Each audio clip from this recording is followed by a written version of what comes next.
Minsa'y natuwa ang may likha, 7,000 pulo ang ginawa. Mga hiyas na inilatag sa malasudlang dagat. At ang bayan niyang pinili, nasa dulo ng bahaghari. Kaya't 1,000 kulay ng aking kumakaway. Piliin mo rin ang Pilipinas, kapulo ang kwintas ng perlas. Piliin mo, yakapin mo, kayamanan niyang likas. Piliin mo ang Pilipinas.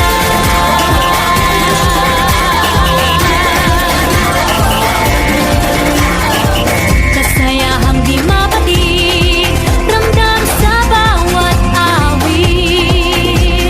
Sama sisiglang inda, mga puso'y lumilipad. Piliin mo rin ang Pilipinas, kapulo ang kwintas ng perlas. Piliin mo, yakapin mo, kayamanan niyang likas. Piliin mo ang Pilipinas.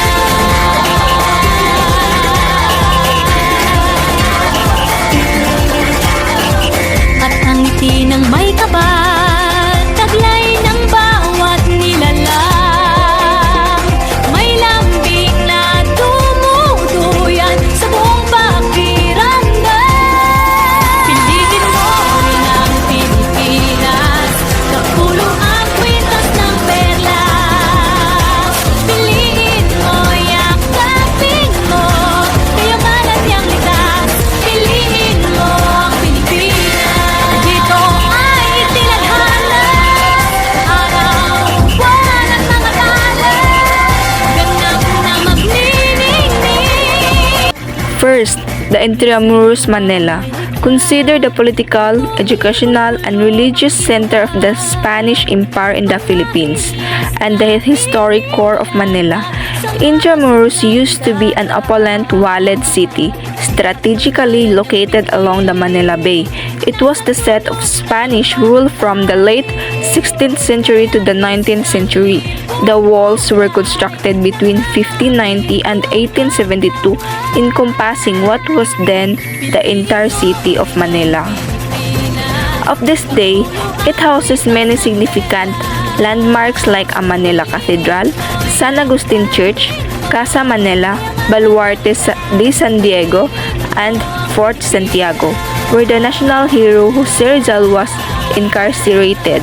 The original campuses of the University of Santo Tomas and Ateneo de Manila used to be within the fortified city until the first half of the 20th century. There are still well-preserved structures like the cobblestone streets, parts of walls, and other buildings.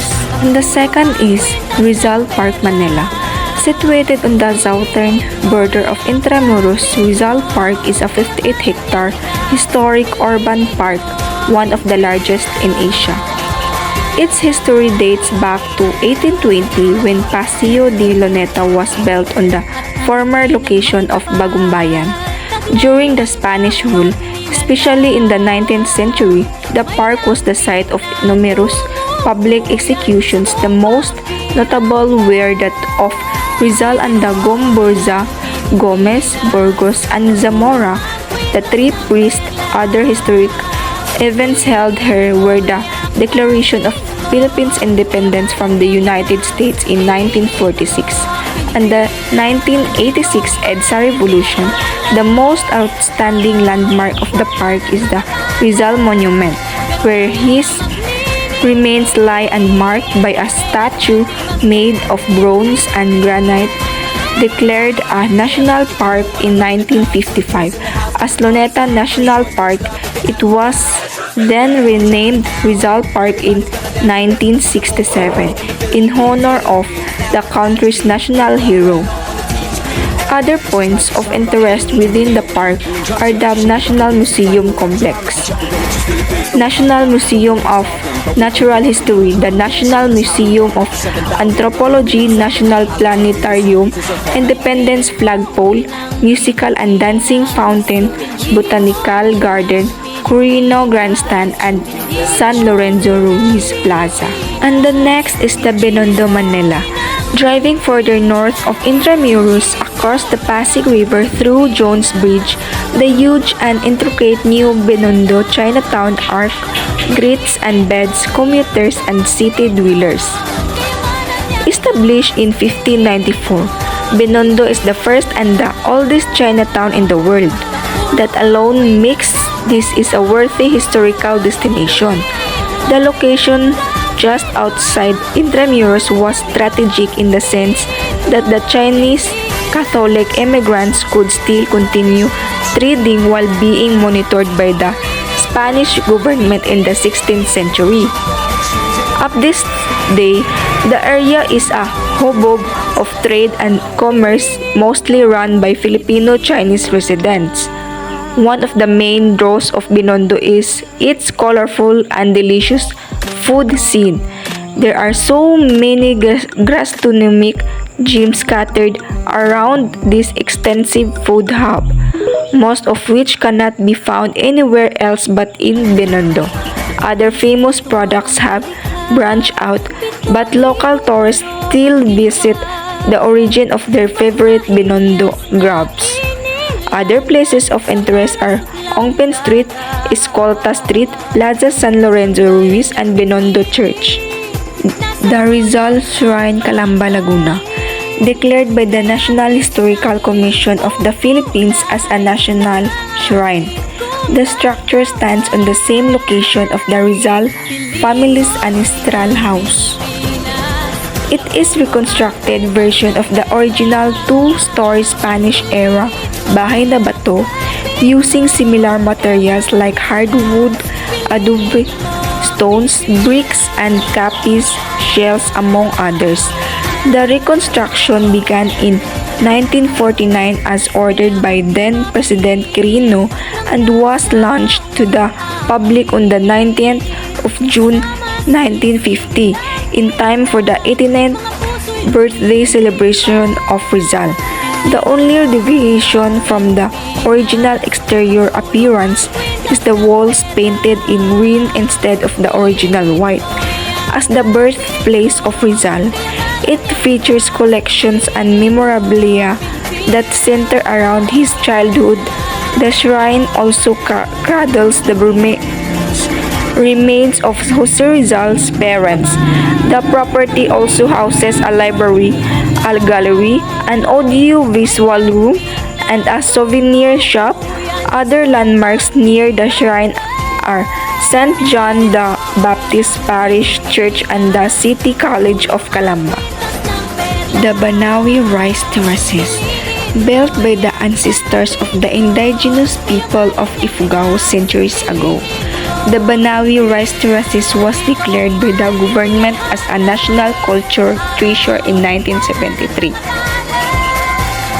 These terraces embody the culture of the Ifugao people, which was largely influenced by rice cultivation and agriculture. The importance of these terraces is evident in the many agricultural rites connected to rice production. The traditional and indigenous techniques applied in building the terraces reveal the extensive knowledge of the Ifugao people in earthwork, stonework, irrigation, and the preservation of the integrity of the rice terraces. Interestingly, the Banawi Rice Terraces is not included in the UNESCO World Heritage List under the rice terraces of the Philippines. Caldeiras due to the presence of modern structures in the area. However, two of the five listed are located not too far away. The Batad Rice Terraces and the Bagnaan Rice Terraces. The Banawi Rice Terraces are the ones that can be seen from different view decks along the main road by Nueva Vizcaya Ifugao Mountain Province Road. The Tabon Cave Complex, Palawan. Situated on Lipuon Point in the town of Quezon on the southwestern part of Palawan Island. The cave complex is part of the Lipuon Point Reservation, preserving the cultural and historical artifacts within the area. Currently, numerous important archaeological artifacts like the Tabon Man, the oldest modern human bones in the Philippines, and the Manonggol jar, a national cultural treasure and one of over 1,000 burial jars discovered in the cave complex.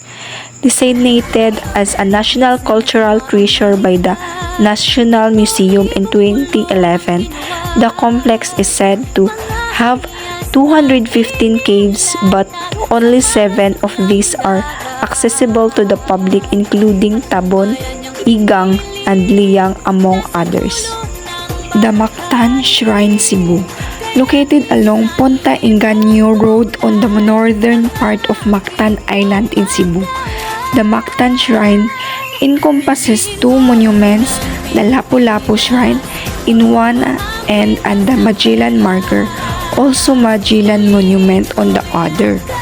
The site faces the Magellan Bay, a reminder of the Battle of Mactan, which took place in April 1521 between the Spanish troops led by the Portuguese explorer Magellan and the Mactan natives led by Lapu-Lapu.